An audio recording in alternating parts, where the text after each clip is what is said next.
தேவை என்பது பலம் இல்லாதவர்களையும் பலமாக்கும். ரொம்ப அற்புதமான ஒரு விஷயந்தான் இது. வாழ்க்கையில் எப்போவுமே உங்களுக்கு தேடல்ங்கிறது ஒன்று இருந்துக்கிட்டே இருக்கணும். தேடல்ங்கிறது ஒன்று இருந்துகிட்டே இருக்கும்போது தான் நீங்கள் பலசாலியாக இருக்க முடியும், ரொம்ப வலிமையானவங்களாகவும் இருக்க முடியும். எப்படி அப்படின்னா, தேடல் அப்படிங்கிற போது ஒரு மனிதனுக்கு சுறுசுறுப்பு தானாகவே வந்துடும். சுறுசுறுப்பாக எந்த ஒரு மனிதன் இருக்கிறாங்களோ அப்படிப்பட்ட மனிதர்கள் எப்பொழுதுமே பலமுள்ள மனிதர்களாக மாறிடுவாங்க. ஒவ்வொரு தேவைக்கும் ஒரு மனிதன் ஓடிக்கொண்டே தான் இருக்கணும். ஓடிக்கொண்டே இருக்கும்போது தான் அந்த மனிதனுடைய வளர்ச்சி இருந்துகிட்டு இருக்கும்.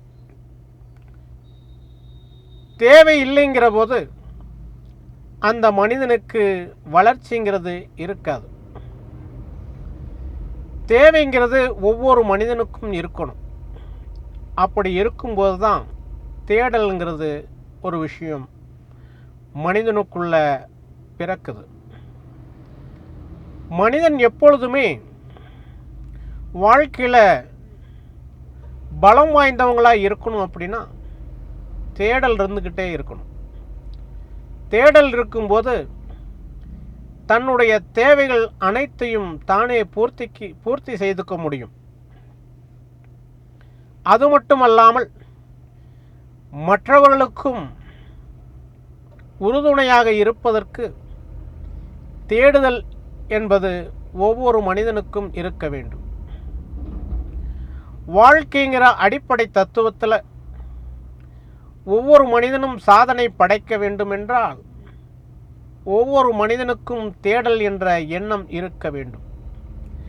அப்படிப்பட்ட எண்ணம் இருக்கும் பொழுதுதான் அந்த மனிதன் வாழ்க்கையில் சாதிக்கிறான், வெற்றியடைகிறான் என்பதை நினைவில் வைத்துக் கொள்ளுங்கள்.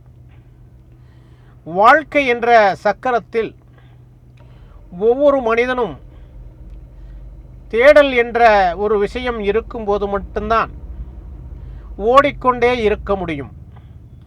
ஓடிக்கொண்டே இருக்கும் நதிக்குத்தான் மதிப்பு அதிகம், தேங்கி இருக்கும் குட்டைக்கு அல்ல. ஓடிக்கொண்டே இருக்கும் நதிதான் மற்றவர்களுக்கு தாகம் தீர்க்கக்கூடிய நீராக இருக்கும்.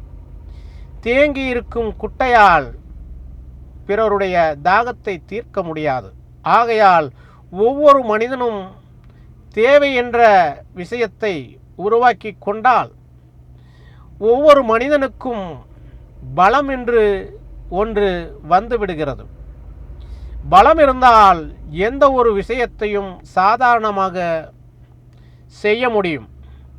எப்படிப்பட்ட பிரச்சனைகளையும் சுலபமாக கையாள முடியும் என்பதை நினைவில் வைத்துக் கொள்ளுங்கள்.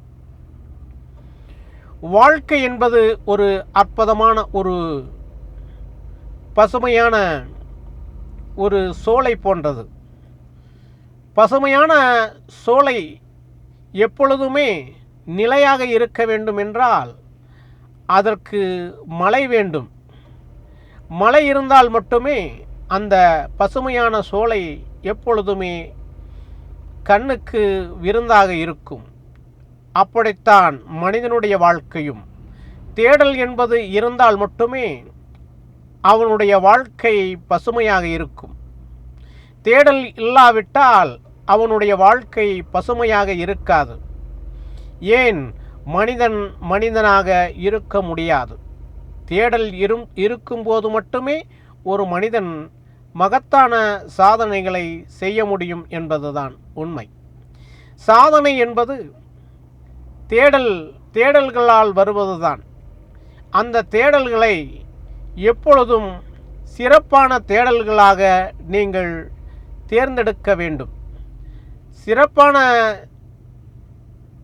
தேவைகளை நீங்கள் தேர்ந்தெடுக்கும்போது நீங்கள் சமுதாயத்தில் சிறப்பான மனிதர்களாக மாற முடியும் என்பதுதான் உண்மை. வாழ்க்கை என்ற தத்துவத்தில் எப்பொழுதும் தேவை உங்களை பலப்படுத்தும் என்பதை நினைவில் வைத்துக்கொண்டு நீங்கள் எப்பொழுதுமே ஓடிக்கொண்டே இருந்தால் உங்களுடைய வாழ்க்கை நதி போல இருக்கும் என்பதுதான் உண்மை. நன்றி.